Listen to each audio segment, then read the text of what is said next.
하겠습니다. 우리 우리 진도 형제 자매님들이 아주 지혜로우신 것 같아요. 왜냐하면 본인들이 고향에서 전도하기가 쉽지 않거든요. 거기다가 이제 또 일하느라고 여러 가지로 바쁘고 힘들고 그러니까 전도를 제대로 못하니까 이런 행사를 만들어 가지고 옛날에 전도 훈련도 여기 여러 번 했어요. 이 신방전도 이런 걸 해서 이렇게 복음을 전하는 것이 아주 지혜로운 것이죠. 잘하는 겁니다. 참 감사를 드리고 교회에 더 큰 하나님의 은혜가 또 백동교회의 주님의 은총이 함께 하시기를 바라는 마음이 있습니다. 우리 백동교회에서 또 어제 그러니까 푸정갈이 좀 많이 가지고 오셨죠? 예? 예, 백동 냄새가 나더라고 먹어보니까. 네, 그래서 감사했어요. 요한복음 1장 말씀을 보시겠습니다. 네, 신방전도니까 오늘 전도에 대한 약간의 조언을 드리도록 하겠습니다. 요리사가 있어요. 요리사가 요리를 하는데 똑같은 칼이에요. 똑같은 손이고.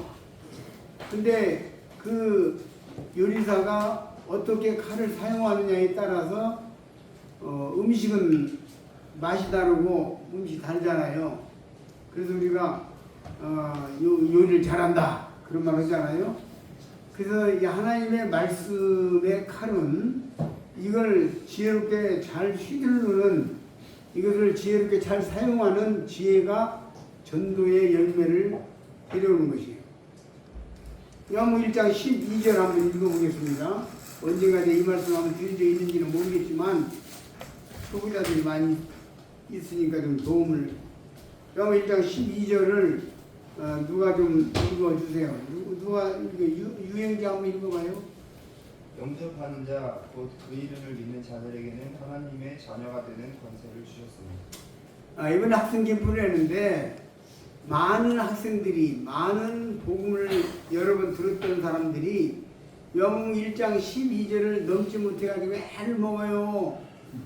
이걸 달달달달달달 외워. 이거 가장 유명한 말씀이라고 해도 과언이 아닙니다. 요한복음 1장 12절 3장 16절. 그런데 그냥 구원을 못 받았다고 내가 심지어는 어떤 사람은 고개를 나한테 쑥 내밀고 현재 내가 구원 받은 건지 안 받은 건지 진단 좀 해주시오. 그런 학생들도 있고 사람도 있어요. 근데 왜 그러느냐를 놓고 볼 때에 우리가 사람에게 복음을 각인시키고 그 마음속에 복음이 파고들고 그래서 내가 이제 믿었구나. 내가 믿었다. 믿는 게 맞아. 이렇게 양심과 인격에 각인이 되는 게 되도록 하는 지혜. 조금 다른 말로 하면 기술이라고 표현할 수 있겠죠. 네, 이 중요합니다. 그럼 뭐냐?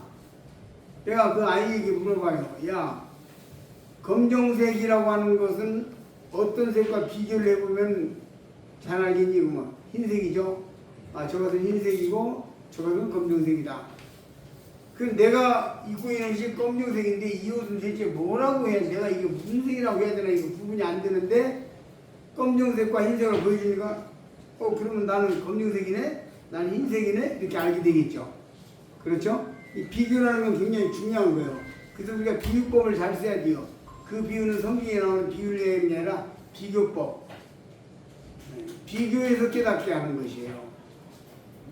그래서 2층을 올라가려면 1층을 반드시 밟아야 2층을 올라갈 수 있는 것이고 검정색을 알기 위해서 남자라는 개념은 여자라는 개념이 있기 때문에 이건 남자고 이건 여자다. 그럼 나는 남자구나 여자구나 이렇게 알 수가 있겠죠. 제가 그 설명을 하면서 1장 12절을 정확하게 깨닫기 위해서는 뭘 해야 되겠냐 그러면 그 중에 한두 명은 뭐라고 말하냐면 그건 11절 읽어봐야겠네요. 딱 해. 한번 읽어보세요. 11절 다 같이 한 목소리 읽겠습니다. 시작. 자기 땅에 오매 자기 백성이 영접하게 하였으나 그러니까 영접지 아니하였으나 그래 물어봐요. 야 어떻게 영접을 안 했냐 유대인들이. 그러면 예수님이 하나님 아들이라고 하니까 사기꾼이라고 예수님을 신성모독죄로 공격하고 뺨을 때리고 주먹으로 치고 침 뱉고 못 박아 죽였어. 그게 영접지 아니한 거야. 그 반대가 영접하는 거야. 너 어떻게 생각하니? 그러면 아유 나는 그건 영접 진짜 했네요. 그러고 가버리고 끝. 그러니까 그런 사람들 점 찍어주는데 2분이면 좋게 3분이면 좋고. 그러니까 11절과 12절을 대비시켜주니까 그냥 깨닫는 거예요. 어느 아이들은 눈물을 흘리는 애들도 있고 이번에도 한승캠프 때 그렇게 해서 툭툭툭툭 점 찍어준 애들이 상당히 많았어요. 그러니까 말씀은 이렇게 양면성이에요. 하나님의 말씀을 살았고 운동력이 있어 좌우에 날선 전부 다 예리하여 혼과 영과 및 관절 골수를 찔러 죽이기까지 한다 그랬죠? 밑에서 이게 어디에 나와? 그 말씀 어디야? 몇 장? 네. 히브리서까지만 해도 잘했어. 박수 한번 쳐주세요. 히브리서 4장 12절. 그래서 하나님 말씀 살아고 운동력이 있고 힘 있고 좌우에 날섰다 해요. 좌우에. 그렇기 때문에 하나님 말씀을 좌우를 이렇게 잘 사용을 해야 돼요. 여러분이 그 텔레비전이나 이런 데 TV나 어떤 영화 같은 데 보면은 검수를 하는 걸 보면은 그 사람들이 칼을 갖다가 칼이 양면 칼을 가진 사람들이 있어요. 이렇게 치고 막 치잖아요. 뒤에서 오는 사람도 치고 이렇게. 그러니까 양면인데 성경 말씀은 양면뿐만 아니라 다면적인 경우가 많아요. 여러분들이 내가 구원 받았는지 받지 않았는지 내가 믿었는지 안 믿었는지가 구분이 안 돼서 오는 사람들, 특히 학생적인 또 부모님을 통해서 복음을 많이 들은 사람들의 경우는 요한복음 1장 11절과 12절을 잘 사용하면 거의 깨집니다. 거의 깨져요. 네, 그래서 이건 제가 전도의 어떤 제 경험을 좀 알려드리는 거고, 그 다음에 아까 1장 14절에서 이렇게 말씀의 육신이 되어에 대한 얘기를 좀 했죠. 예. 그 여러분과 저의 지금 이 모임에 같이 이 모임에 그 하나님 앞에서 우리가 어떤 위치에 있느냐 이 좌표를 찍으면 이 말씀은 말씀이 육신이 되는 거다. 그래서 여러분과 제가 전도하러 온 것은 하나님의 말씀이 육신이 되어서 하나님의 말씀이 육신이 되어서 지금 우리가 와 있는 거고, 이건 참 놀라운 것입니다. 말씀이 육신에게 나타날 때 죄인에게 복음을 전하는데 그 복음이 그 사람을 변화시킬 때 이거 말씀이 육신이 되는 거예요. 육신에 나타나는 거예요. 육신을 끌고 가는 거고 놀라운 거예요. 그래서 이 원리를 어제 제가 설명을 해드렸는데 많이 생각을 하고 나 자신부터 말씀이 육신이 되는 과정 이런 것들을 생각을 하는 거죠. 근데 이제 15절 한번 보시면